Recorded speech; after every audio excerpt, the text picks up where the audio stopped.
Guarantee का चुनाव है। अभी गर्ग जी ने आपके सामने बिना एक कागज देखे 25 स्कीमें गिना दी। गिनाई कि नहीं गिनाई? गिनाई कि नहीं गिनाई? किसी में 55 करोड़, किसी में 59 करोड़, किसी में 50 करोड़, किसी में 100 करोड़।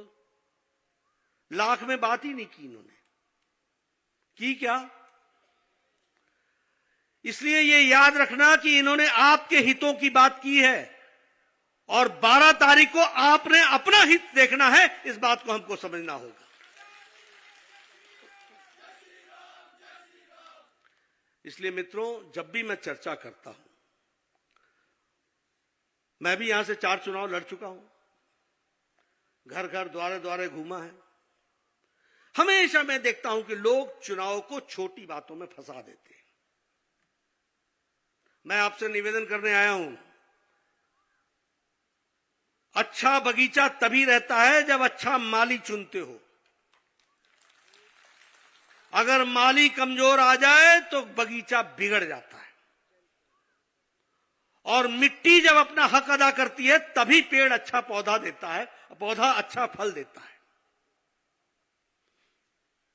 तो इसलिए मैं आपसे यह निवेदन करने आया हूं कि आप चुनाव को सुलझाइए। एक नेता बिना कागज देखे 25 स्कीमें आपके हित की बताता है। 50 करोड़, 25 करोड़, 20 करोड़, 10 करोड़, 100 करोड़ ऐसी बात करता है। कभी आपने कांग्रेसियों से सुना ऐसी बात करते हुए? सुना कभी? 40 साल गुजार दिया, अम्मा तेरे बलदारा क्या हाला?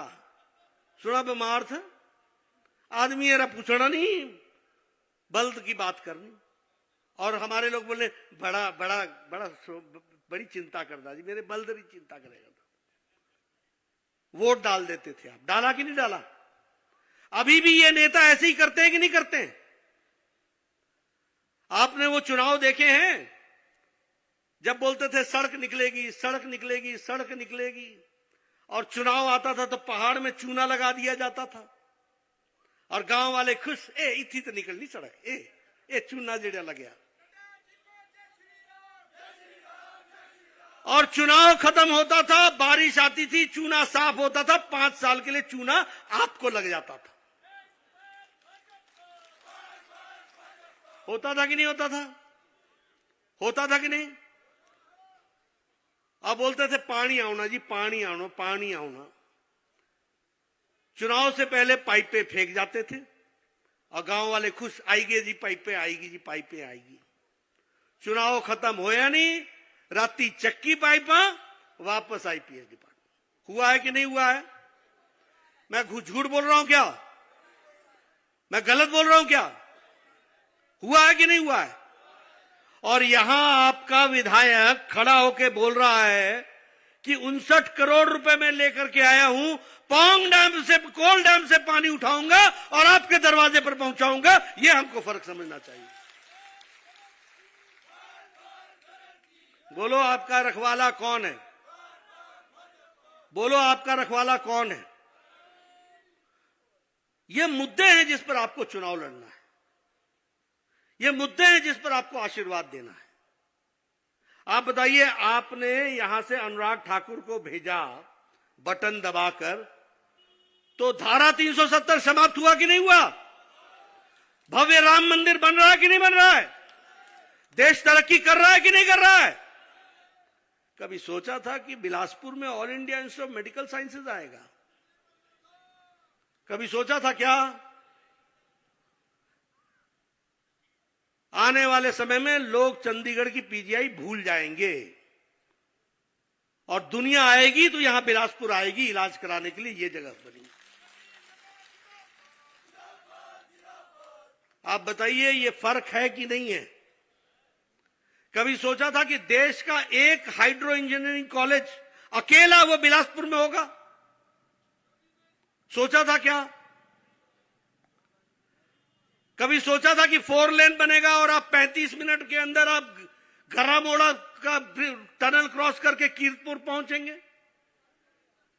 आज की स्थिति में आपको बताता हूं, यहां से आधा घंटा लगेगा आपको 4 लेन को कैच करने में, और आधा घंटा लगेगा आपको 30 मिनट लगेंगे गरा मोड़ा पहुंचने में, और 30 मिनट आगे लगेंगे। 1.5 घंटे में आप कीरतपुर रेलवे स्टेशन पर होंगे, और वहां से मोदी जी की वंदे भारत ट्रेन में बैठ करके 3.5 घंटे में नॉन स्टॉप दिल्ली पहुंच जाएंगे। यह बदलता भारत है।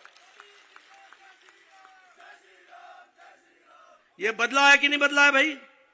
बदल रहा है कि नहीं बदल रहा है? कभी सोचा था कि थी 4 लेन बननी, 1 लेन तो बनती नहीं थी।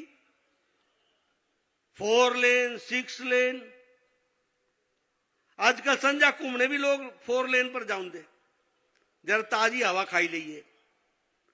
फोटो खींच करके लगा दो फेसबुक पर, बोल दो ब्यूटीफुल प्लेस ऑफ स्विट्जरलैंड, तो कोई नहीं मानेगा कि ये स्विट्जरलैंड नहीं है, वो स्विट्जरलैंड ही दिखेगा। इस बात को भी हमको ध्यान में रखना चाहिए। ये अंतर है। लेकिन मित्रों याद रखना, जे गलत जगह बटन दबोई गया,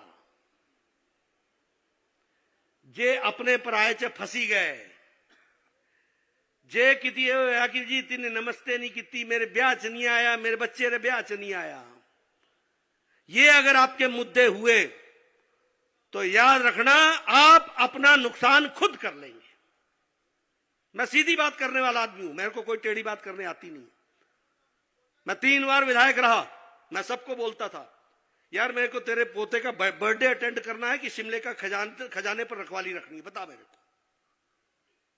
अगर तुमने इसलिए चुना है कि मैं यहां आपके बीच में घूमता रहूं तो ठीक है, लेकिन अगर आप चाहते हो कि आपकी तस्वीर और तकदीर बदले तो मुझे शिमले के खजाने पर नजर रखनी पड़ेगी और सबसे ज्यादा पैसा ला करके विकास करना पड़ेगा। यह हमको ध्यान में रखना चाहिए। आज बताइए ना, उत्तर प्रदेश को एक all India institute of medical sciences मिले 1150 करोड़ का, और हिमाचल को 68 लाख की जनसंख्या को एक all India institute of medical sciences मिले 1475 करोड़ का। ये 1475 करोड़ से को जीरो लग दे, ये गिनना मुश्किल। और 5 साल के अंदर 2 साल कोरोना की होते हुए भी बना करके दिया है। लेकिन मैं इसलिए कह रहा हूं कि गलत बटन दबने का मतलब क्या होता है? गलत बटन दबने का मतलब होता है all India institute of medical sciences का न आना। गलत बटन दबने का मतलब होता है कि हाइड्रो इंजीनियरिंग कॉलेज मिलने के बावजूद भी वीरभद्र ने खोलने नहीं दिया। ऑल इंडिया गलत बटन दबने का मतलब यह होता है कि अटल जी 2022 में दे गए थे, और 2014 तक 1300 मीटर सड़क सुरंग बनी, और मोदी जी 2014 में आए और 2016 में 10 किलोमीटर की टनल निकाल करके लेह से जोड़ दिया, लद्दाख से जोड़ दिया। सही बटन दबता है तो अटल जी आपको इकोनॉमिक पैकेज देते हैं, सारे गुजरात महाराष्ट्र से दवाइयों की फैक्ट्रियां बद्दी आ जाती हैं, और गलत बटन दबता है तो आपसे इकोनॉमिक पैकेज छीन लिया जाता है। यह फर्क है। अगर गलत बटन दबता है तो सड़कों का काम रुक जाता है। बताइए, जब वीरभद्र जी के शासन था तो प्रधानमंत्री ग्रामीण सड़क योजना रुक गई थी कि नहीं रुक गई थी? रुक गई थी कि नहीं रुक गई थी? पानी की स्कीमें रुक गई थी कि नहीं रुक गई थी? और जैसे ही फिर से गर्ग जी आए, पानी का काम शुरू हुआ कि नहीं हुआ? सड़कों का काम शुरू हुआ कि नहीं हुआ? ब्रिज बनना शुरू हुआ कि नहीं हुआ? तो इसलिए याद रखिए कि यह गर्ग की ताकत नहीं है, यह आपकी ताकत है। उंगली सही जगह दबेगी तो काम होगा, नहीं दबेगी तो नहीं काम होगा। इसलिए इनके हक की विषय नहीं है, यह विषय आपका है। आपको तय करना है कि आपने विकास करना है कि नहीं करना है। मैं बहुत सी बातें आपके सामने रख सकता हूं, और मेरे सामने तो पुरानी तस्वीर भी है। आप बताइए, कोरोना में सारे देश मुसीबत में पड़ गए कि नहीं पड़ गए? जो बाइडेन अमेरिका का राष्ट्रपति अभी भी मास्क लगा के घूमता है। यूरोप अभी तक खड़ा नहीं हो पाया। चाइना में दूसरी बार लॉकडाउन लग गया, दूसरी बार, और यहां आप लोग कोई मास्क नहीं पहना है, सब नजदीक नजदीक बैठे हैं। कैसे हुआ ये? मोदी जी ने 9 महीने में 2 भारत में वैक्सीन बनाई, मैं स्वास्थ्य मंत्री रहा हूं। इस देश में 25-25 साल लग गए वैक्सीन को आने में, भारत में 25 साल, 30 साल। चेचक की दवा को पहुंचने में 25 साल लगे थे। ट्यूबरक्लोसिस की दवाई को पहुंचने में 28 साल लगे थे। टेटनस की दवा को पहुंचने में 30 साल लगे थे। जापानी बुखार की दवा को पहुंचने में 100 साल लगे थे। और यहां 9 महीने में भारत में ही 2 वैक्सीन बना दी। और दुनिया का सबसे बड़ा वैक्सीनेशन प्रोग्राम मोदी जी ने किया और 219 crore double dose with booster लगा करके आपको सुरक्षा कवच पहना दिया। और आज हम कोरोना से आगे बढ़ चले। प्रधानमंत्री जी ने 100 देशों को वैक्सीन पहुंचाई है। 100 देशों को 48 देशों को मुफ्त वैक्सीन पहुंचाई है, 2.5 करोड़ की। अब भारत लेने वाला नहीं है, देने वाला भारत हो गया है। अब देने वाला भारत हो गया। प्रधानमंत्री जी ने एक बात समझ में आई उनके कि पिछली बार जब महामारी आई थी 100 साल पहले, तो लोग ज्यादा बीमारी से ज्यादा भुखमरी से मर गए थे। इसलिए प्रधानमंत्री गरीब कल्याण अन्न योजना के तहत 5 किलो गेहूं या 5 किलो चावल, 1 किलो दाल पहुंचाया गया कि नहीं पहुंचाया गया? पहुंचाया गया कि नहीं पहुंचाया गया? 80 करोड़ की जनता को पहुंचाया गया और 28 लाख लोगों को यहां भी हिमाचल में वह पहुंचाया गया हर महीने। कौन, किसने की आपके हितों की रक्षा? बताइए, किसने की आपके हितों की रक्षा? मोदी जी ने की, भारतीय जनता पार्टी ने की। क्यों? क्योंकि आपने सही जगह बटन दबाया था। अगर मैं बात करूं आवास योजना की, कल प्रधानमंत्री जी ने चंबी में, कांगड़ा में बताया कि 5 साल में कांग्रेस के, डबल इंजन का फर्क क्या होता है समझो, 5 साल के कांग्रेस के रेजिम में प्रधानमंत्री आवास योजना से 15 मकान बने। 15 15 1 और 5 15। और जयराम जी की सरकार ने मोदी जी के आशीर्वाद से 10,000 मकानों का सैंक्शन किया। 8,000 मकान बनकर के तैयार हो गए। और कुल मिलाकर के सभी आवास योजनाओं को जोड़ लें तो 28,000 मकान बने। 28,000। अब मैं भी एक समय एमएलए था, मेरे पास वीडियो आता था 93 में, 2003 में, 7 में। बोलता था नड्डा जी, सर इंदिरा आवास योजना में एक घर 2 पंचायत पर मिला है, बताइए किसको देना है? मैं कहा तू ही रख ले यार, क्या लेना। आप बताओ 2 पंचायतों में एक घर हो तो जेपी नड्डा किसको बांटेगा? मैं कहा तू ही रख ले, जिसको मर्जी दे देना, एक हमारा साडा काम नहीं है। आज आपके 28,000 मकान बन गए और जो भी बगैर पक्के मकान के उसके लिए व्यवस्था हो रही है। ये अंतर है। यहां माताएं बैठी हैं, बहनें बैठी हैं। मैं भी गांव से आता हूं। जब मैं पहले एमएलए बना तो गांव में रहता था, तो आपने सुना होगा सवेरे सवेरे ठक ठक ठक पेड़ काटने की आवाज आती थी कि नहीं आती थी? बहनें जाती थी कि नहीं जाती थी लकड़ी काटने? और लकड़ी काट के सुखा करके फिर चूल्हा जलाते थे कि नहीं जलाते थे?